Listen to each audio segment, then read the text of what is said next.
Pessoal, continuando aqui no capítulo 7, do versículo 11 ao 19, né? Nós iremos estudar um pouco mais.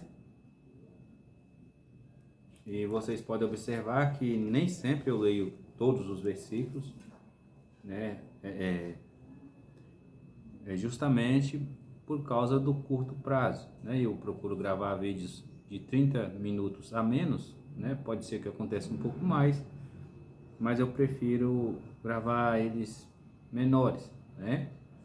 Eu faço o meu estudo, faço um resumo, tenho os meus rascunhos aqui e tento passar isso para vocês, correto? E tento passar da forma mais clara possível, né?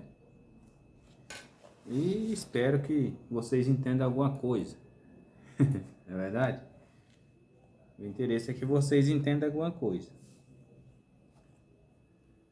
Do capítulo 11 em diante, nós vamos ver a abolição do sacerdócio humano, né, que vem na tribo de Levi, né? O versículo 11 diz assim: de sorte que, se a perfeição fosse pelo sacerdócio levítico, porque sobre ele o povo recebeu a lei, que necessidade havia logo de que outro sacerdote se levantasse segundo a ordem de Melquisedeque e não fosse chamado segundo a ordem de Arão? Porque, mudando-se o sacerdócio, necessariamente se faz também mudança na lei. Eu vou ler até aqui, mas o nosso estudo aqui vai até o versículo 18, amém? O versículo 18 diz o seguinte: porque o precedente mandamento é abrogado por causa da sua fraqueza e inutilidade, né? Abrogado é anulado, correto? Esse termo aqui é porque tem umas palavras que é mais difícil, né? O sacerdócio de Arão tem sido motivo de confusão por alguns que creem que esse tipo de sacerdócio ainda existe. Eles creem que uma minoria pode ser indicada para essa posição, segundo a lei de sucessão estabelecida por Cristo através de Pedro, né? É o movimento católico romano. Creio também que somente esses sacerdotes indicados podem servir como mediadores entre Deus e o homem, né? O que é uma heresia de acordo com as Escrituras, porque nós só temos um único mediador, correto? Este raciocínio é completamente falho por duas razões. Primeiro, o sacerdócio de Arão nunca teve prerrogativas para perdoar pecados, ou poder, né, para perdoar pecados. A Epístola aos Hebreus indica que, se este tivesse poder de perdoar pecados, não haveria necessidade de Cristo vir ao mundo como sumo sacerdote eterno e oferecer-se a si mesmo como propiciação pelos nossos pecados. Hebreus 7:11. Eu já acabei de ler, né? De sorte que, se a perfeição fosse pelo sacerdócio levítico, porque ele recebeu a lei, né? Porque haveria razão, né, de aparecer um segundo sacerdote segundo a ordem de Melquisedeque, né? Que é o Cristo. Em segundo lugar, o sacerdócio humano já não é necessário. O sacerdócio de Arão era apenas um símbolo do sacerdócio de Cristo, que haveria de vir ao mundo. Hoje, não é mais necessário um sacerdócio humano, uma vez que Cristo já é o nosso sumo sacerdote, continuamente intercedendo por nós, junto ao trono do Pai. Né? Cristo, ele é o nosso sumo sacerdote. Nós não precisamos mais de sacerdotes, né? Caso precisássemos, necessário fosse nós fazermos todos os rituais, correto?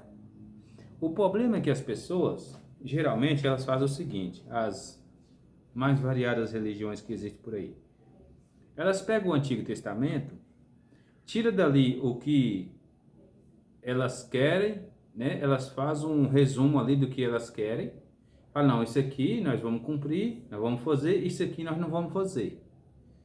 Correto? A maioria faz assim. Então, o que acontece? A pregação e o ensino da nova aliança também não tem, correto? Leem alguns textos do Novo Testamento, os mais fáceis de explicar, né? Ou muitas das vezes nem explicam, né? Como eu já fui em diversas missas. A única coisa que o sacerdote lá faz depois de ler um texto, ele diz o seguinte: essas são as palavras da nossa salvação, e pronto, acabou-se ali. Você não tem uma explicação exegética do que a palavra está dizendo, né? Você não tem um contexto histórico, ele não te apresenta essas coisas. Então, a falta de coerência, a falta de interpretação bíblica correta, né, traz as pessoas a ser manipuladas, porque para manipular também é fácil, né? A gente sabe disso. É evidente que cada crente é uma espécie de sacerdote, parte de um sacerdócio espiritual. 1 Pedro 2:5. Eu vou ler esse texto aqui com vocês. 1 Pedro 2:5 vai dizer o seguinte. 1 Pedro 2. Vós também, como pedras vivas, sois edificados casa espiritual, sacerdócio santo, para oferecer sacrifícios espirituais a Deus por Jesus Cristo nosso Senhor. Amém? Mas isto sugere apenas que o crente, independente da intercessão de qualquer outro homem, pode dirigir-se diretamente a Deus pela autoridade que lhe é concedida no nome de Jesus Cristo, né? Hebreus 7:19, nesse mesmo capítulo aqui, nós estamos estudando, o versículo 19 vai nos mostrar isso também, como no capítulo 4, do versículo 14 ao 16, também nós temos essa liberdade. Né? Pois a lei nenhuma coisa aperfeiçoou, e desta sorte é introduzida uma melhor esperança pela qual chegamos a Deus. Nós chegamos a Deus pela fé. Entramos na presença de Deus pela fé. E não através de um sacerdote. Por exemplo, vocês acham que quando Paulo estava preso, né, escrevendo aquelas cartas, ele tinha Deus, ele entrava na presença de Deus, ou ele precisava ir lá no templo, atrás de um sacerdote? Vocês acham que João, lá na ilha de Patmos, precisou ir até um sacerdote? Né? Quando ele estava preso lá na ilha de Patmos? Ou ele conseguiu entrar na presença de Deus ali? Você que está do outro lado aí, você acredita que precisa realmente se dirigir-se até uma pessoa, seja sacerdote, seja pastor, seja quem for, para entrar na presença de Deus? Ou você crê que se você dobrar o seu joelho, né, ou que seja em pensamento, não precisa nem se ajoelhar, que a oração é disposição e não posição? Se você se dispor a orar a Deus em qualquer momento da sua vida, e você estiver sozinho, né, aí a uns 200, 300 quilômetros de qualquer um barracão denominado igreja, você acredita que Deus te ouve? Se sim, então esse assunto está encerrado. Nós não dependemos de sacerdote. Nós não dependemos disso. Nós dependemos de um sacerdote, que é um intercessor. Nós só temos um, que é Jesus Cristo. Aceitar o fato que Jesus é o Salvador é fácil, né? O problema é a singularidade dele. Porque quando é apresentada a singularidade de Jesus, somente Cristo, né? Somente Ele, o que acontece? Aí ele é rejeitado, né? Aí a rejeição a ele aumenta, ela aparece, ela surge, né? Por quê? Nós, na nossa capacidade humana, porque eu também já fui assim, eu imaginava o seguinte, que Cristo, ou Deus, né, era um ser ilimitado, né? Quer dizer, um ser limitado, assim como eu, né? Eu acreditava que só as pessoas mais elevadas de altos níveis de alto cargo tinham Deus, e muito mais do que a gente, pelo simples fato delas andar limpinha e bem arrumada, né? E todo mundo tem essa visão. A pessoa comum tem essa visão, né? Você chega, você vê um padre de batina e tal, aquela coisa toda ali na frente ali, você fala, não, esse homem aí é um santo, não é verdade? Mas quando você vem para as escrituras, você vê que não é. É por isso que eles rejeitam a Bíblia e falam que a igreja é superior à Bíblia. Bom, isso é também outra heresia, né? Outra conversa fiada. Porque se você for estudar a história, você vai ver realmente o que aconteceu. Não é da forma que eles ensinam, né? Você acredita se você quiser. Você decide acreditar, né? Se você quiser acreditar, você acredita. Se não quiser, eu não posso fazer nada. Amém? Um argumento sobre mandamentos e juramentos aparece nesse capítulo para contrastar a permanência do sacerdócio de Cristo com o temporário sacerdócio levítico. Enquanto o sacerdócio levítico se baseava no mandamento que podia ser alterado, o sacerdócio de Cristo baseia-se no juramento de Deus, o qual não pode ser alterado. Portanto, fica abolida a opinião de alguns segmentos do cristianismo que alegam que o sistema sacerdotal levítico do Antigo Testamento permanece até hoje. Outra questão: não existe mais levitas, né? Não existe mais levitas. Levi era uma tribo ali, era uma tribo do povo judeu, né? Aquilo ali, eles faziam entoavam os cânticos, faziam o sacrifício, ok? É isso que esse povo fazia, né? Se você ler o Antigo Testamento ali, principalmente Levítico, você vai entender o que esse povo fazia, né? Apesar de que eu já venho falando isso aqui desde o primeiro capítulo, mas isso não existe mais, entendeu? Isso não existe mais.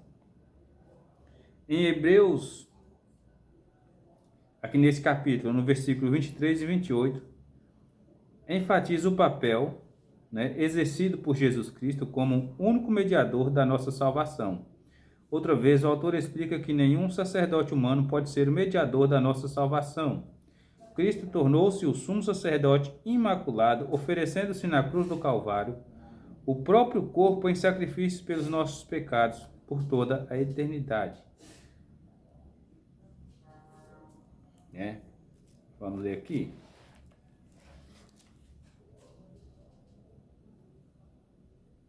E na verdade, aqueles foram feitos sacerdotes em grande número, porque pela morte foram impedidos de permanecer. Mas este, porque permanece eternamente, tem um sacerdócio perpétuo, portanto, pode também salvar perfeitamente os que por ele se chegam a Deus, vivendo sempre para interceder por eles. Porque nos convinha tal sumo sacerdote santo, inocente, imaculado, separado dos pecadores, e feito mais sublime do que os céus, que não necessitasse, como o sumo sacerdócio, de oferecer cada dia sacrifícios, primeiramente por seus próprios pecados, e depois pelos do povo, porque isto fez ele uma vez, oferecendo-se a si mesmo. Porque a lei constitui sumos sacerdotes a homens fracos, mas a palavra do juramento, que veio depois da lei, constitui ao Filho perfeito para sempre. Amém? Uma das qualidades da perfeição do sacerdócio de Jesus Cristo é porque é para a eternidade, né? É eterno. Enquanto o do homem é temporário, né? O sacerdócio do homem é temporário. Era, né? Que hoje não existe mais sacerdote. Então, meus irmãos, a tarefa do autor aqui, ela era difícil, né? Ela era difícil para ele escrever scripts para as pessoas, né? Porque no final das contas, né, se tenha colocado do seu lado como a destruição, né, do templo, que foi provado alguns anos depois, né, em 66 ele depois de Cristo pelos romanos, né? E ele desejava toda a Bíblia do seu lado também, né? E a Bíblia dizia que o sacerdócio levítico era perpétuo, ok? Ainda que algumas narrativas nas escrituras pudessem minar a interpretação literal daquela expressão, né? Vamos ler lá, Êxodo 32:10. Então ele tinha essas duas dificuldades. Ele queria as escrituras do lado dele, né? Toda a escritura, e também as profecias do templo, sabendo que os judeus, né, também conheciam as escrituras. Êxodo 32, Êxodo 32, 10 e 40, 15. 40, 15, vamos ler aqui. E os ungirás como ungiste a seu pai, para que me administre o sacerdócio, e a sua unção lhe será por sacerdócio perpétuo nas suas gerações. Amém? Êxodo 40, 15. Êxodo 32, 10. Agora, pois, deixa-me que o meu furor se acenda contra eles, e os consuma,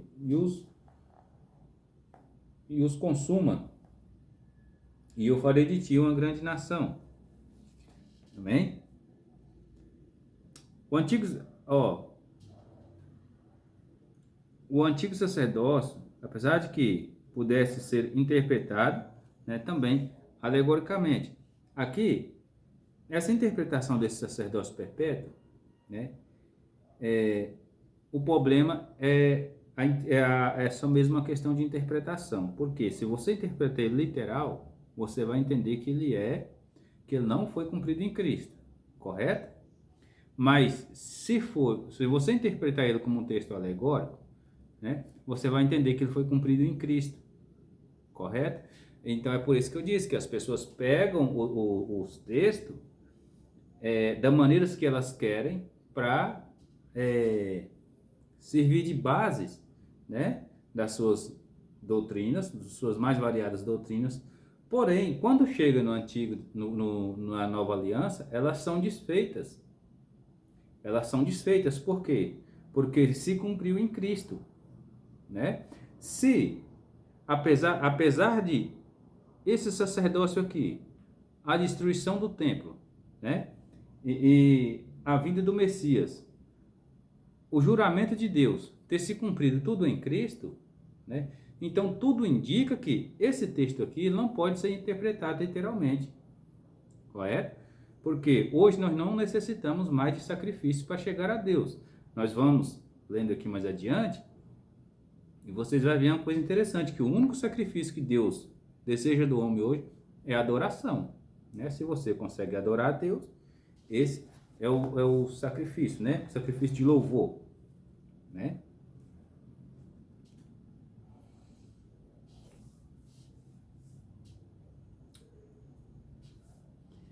O Salmo 110 permite que o autor dos Hebreus veja ambos os papéis como cumpridos por uma figura futura, um sacerdote como Melquisedeque, que não precisava ser descendente de Levi e que era, na verdade, superior a Levi.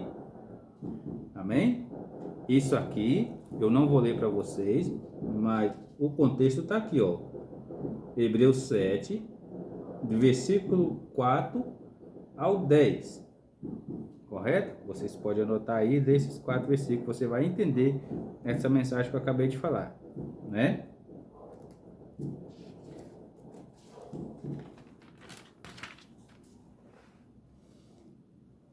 Deus havia prometido outro sacerdócio, né? Este eterno e, portanto, imutável, que não haveria mudança, que torna o primeiro imperfeito, obsoleto.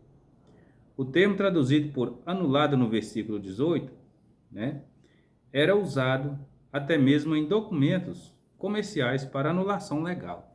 Então, se Deus anulou esse tipo de sacerdócio, por que que eu vou precisar hoje de um sacerdote, né? Que a gente costuma chamar de padre, né? Para que que eu vou precisar de um sacerdote se Deus anulou isso aqui? Então não existe.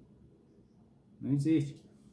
Porque o problema é que, assim, a maioria das pessoas, eu já fui desse segmento também, mas são praticamente alienadas, né? São alienadas, praticamente não são alienadas, né?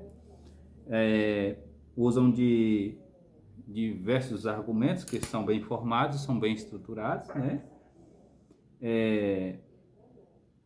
Principalmente na área da filosofia, né? Dominam várias filosofias, né? Porém, tem uma coisa que o crente tem que eles não têm, né? O que que o crente tem que eles não têm? É poder de Deus, autoridade para entrar na presença de Deus mediante a palavra de Jesus Cristo. Isso eles não têm. Por quê? No dia que um chamado protestante foi me evangelizar, eu lembro disso como hoje. Eu debati com ele de 2h30 da tarde até 9 horas da noite, né? Ele me apresentava os textos bíblicos e eu argumentava nos meus argumentos, também na Bíblia. Correto? Se for para mim debater com um evangélico qualquer, no Novo Testamento, né? Por um determinado segmento igual o que eu frequentava, antes de Jesus me mostrar que aquilo tudo era mentira, eu vou facilmente vencer ele também dos argumentos, da mesma forma que eu venci o outro camarada lá. Só que tem um problema. O cara tinha uma coisa que eu não tinha, que era a presença de Deus e poder de Deus na vida. Então não adianta só falar, correto? Quando você vê ali o inimigo tentando Jesus Cristo, ele usa a Bíblia. Porém, ele não tinha poder de Deus para poder convencer Jesus. Entendeu? Jesus, ele fala lá em Mateus 24, lá naquelas profecias messiânicas, ele fala um negócio esquisito. Ele fala assim, ó, quando vê a abominação assoladora de que falou o profeta Daniel, né? Quem lê, entenda. Vou sair um pouquinho do texto aqui, meus irmãos. Mas o que Jesus está querendo dizer com aquilo? Aqui, a abominação assoladora, ela sitiou Jerusalém, né? Ali os romanos sitiou Jerusalém, 66 depois de Cristo, né? Eles fez o cerco a Jerusalém, e o general Tito, né? Que era o general da época lá, eles faziam até culto para ele. E o imperador, eu não me recordo o nome agora, profanou o santo do santo, praticando um ato sexual com a prostituta dentro do santo do santo, né? Abominação assoladora. O que acontece? Aquilo ali foi uma figura, né? Uma profecia que Jesus fez e aconteceu realmente, correto? Mas e nos nossos dias, essa abominação assoladora, o que que é? Nós sabemos que tudo que vai contra Cristo é anticristo, correto? Então, quando você vê uma determinada denominação, religião, seja ela que for, instituição, qualquer instituição que faz e aprova a lei que vai contra os fundamentos da Escritura, né, que vai contra Cristo, é anticristo, correto? É o poder do anticristo atuando através dessas pessoas, né? O que muita gente não tem é discernimento, porque hoje o anticristo prega o evangelho. Ele prega o evangelho, faz adivinhações, que é praticamente igual a profecia, bem parecido com a profecia, né? O problema é que a profecia se cumpre, né? Adivinhação não, adivinhação geralmente as pessoas falam de coisas que já vêm ocorrendo ou que ocorreu. Mas quando a profecia da parte de Deus, ela acontece, né? Eu não duvido que Deus se revela alguma coisa com uma pessoa ali em sonho ou de qualquer maneira, e essa coisa vem acontecer, eu não duvido disso, né? Porém tem que acontecer, caso a pessoa não se arrependa daquele ato. e volte atrás, aquela coisa vai acontecer, né? Eu acredito. Porém, é igual eu estou dizendo, tem também a adivinhação. Aí, se você tiver um discernimento espiritual, se você tem também, só se você tiver sido regenerado em Cristo, você vai ver que no meio evangélico hoje está o puro, de adivinhação. De adivinhação. São pessoas movidas pelo Espírito do Anticristo. O Jesus apresentado hoje, na maioria das igrejas, não é o Jesus aqui da Bíblia. Não é. O Deus apresentado na maioria das religiões não é o Deus da Bíblia. Está totalmente fora do contexto do Deus da Bíblia, né? Na verdade, as pessoas não têm nem noção de quem que é Deus, né? Porque elas não, é como Jesus disse lá no Evangelho de João, que elas amam mais, a luz veio ao mundo e as pessoas rejeitam porque suas obras são más, né? E elas não vão para a luz para que suas obras sejam expostas, né? Porque elas vão se envergonhar. Que a partir do momento que você for para a luz, se você estiver sujo, a sua sujeira vai aparecer. O problema é, você vai permanecer sujo ou você vai se limpar? Correto? Ou o que vai acontecer? Então aí é que está o problema, né? E sair um pouco fora do assunto aqui, né? Mas a Bíblia a gente tem que ver ela como um todo e não como pedacinhos também, né? O que eu quero dizer para vocês, se você ler o Evangelho no Novo Testamento ali pela primeira vez, sem o auxílio de nada, só você e Deus, se você for um novo convertido, você vai entender muita coisa mesmo, né? Então o que acontece? Sobre essa questão de sacerdócio, meus irmãos, isso não existe mais, né? Porque na nossa região, aqui no nosso país, principalmente na América Latina, né, existe muito essa questão de sacerdote. É simplesmente por um fato. A Igreja Romana ela foi instituída por Constantino, né, e Teodósio I, a Igreja Católica, né? Aí o que acontece?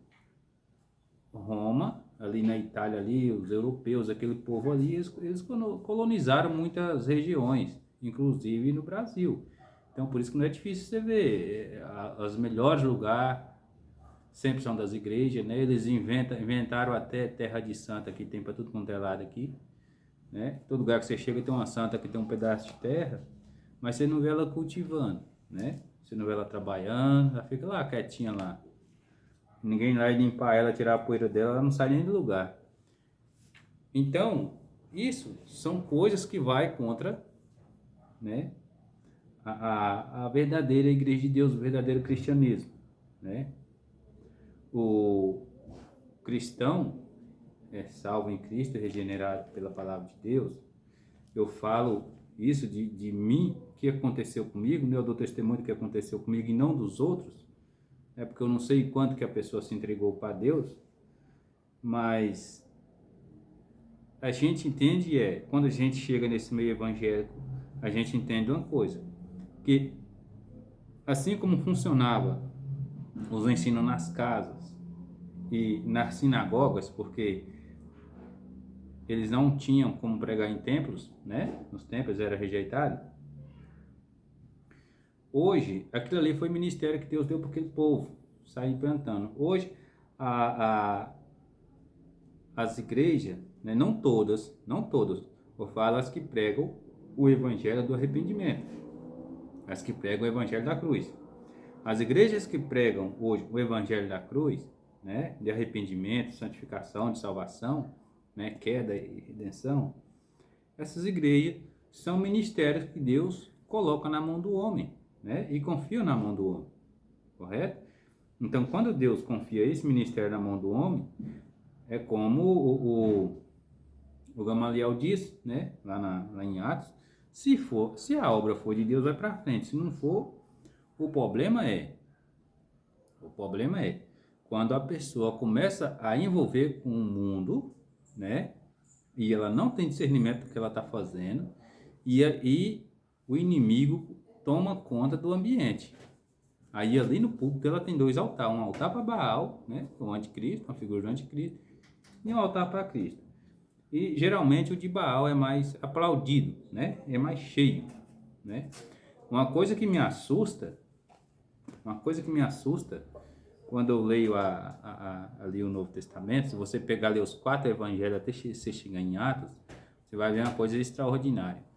Jesus pregou para multidões, alimentou multidões, né?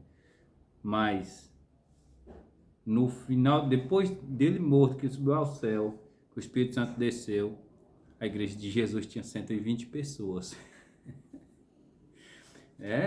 A igreja de Jesus tinha 120 pessoas. Ele pregou durante 3 anos e meio. Nosso ministério de 3 anos e alguma coisa ali. Na verdade, não só ele. Ele enviou 70 judeus, né? 70 pregadores, discípulos ali. Né? Depois tinha mais os 12.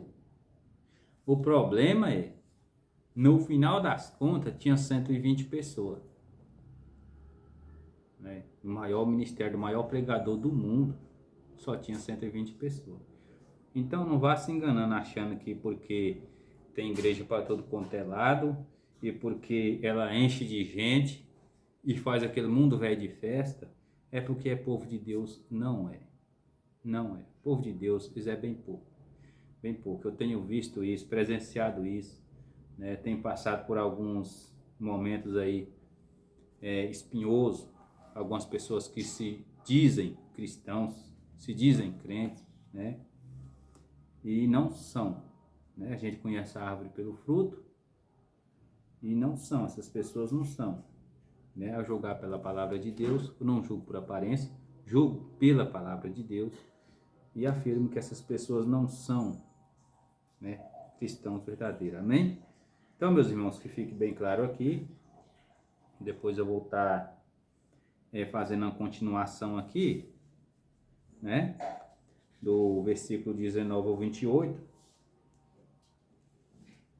e gravando também um outro vídeo para vocês, né, eu vou preparar mais um resumo aqui, para depois a gente dar continuidade nesse texto maravilhoso, né? Aqui nós aprendemos que não existe mais o sacerdócio, não existe mais o sacerdócio humano, né? A sucessão, os escolhidos ali, o sacerdotezinho ali, não existe mais, correto? Existe aquelas pessoas a quem Cristo veio até elas, resgatou elas, né? E são pequenos sacerdotes espirituais, né? E não fazem sacrifício, não vivem de sacrifício, não é verdade?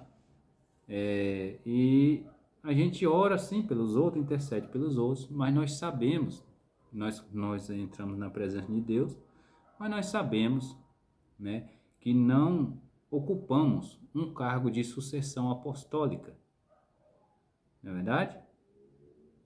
Deus diz na palavra dele: terei misericórdia de quem eu quiser ter misericórdia, né? Compadecerei de quem eu quiser me compadecer. Então, que fique bem clara essa questão aí.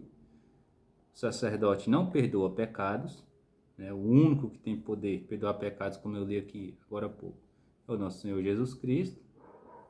Eles não mediam entre o homem e Deus, porque nós temos Jesus Cristo como um único mediador, né? E assim, a coisa é simples assim, não tem mistério nenhum nisso. Eu acredito que isso deve ser uma das razões porque as pessoas não são difíceis pregar a nova aliança, porque não tem mistério na nova aliança, né? Se você pegar o contexto histórico do Antigo Testamento, analisar os textos corretamente, você vai ver que não tem mistério nenhum. As coisas são mais simples do que a gente imagina que seja, né? O que existe muito, muito mesmo são barulhos, mas as coisas são mais simples do que a gente imagina. Não é verdade? Que Deus nos abençoe, né? Em nome de Jesus, fique todo com Deus.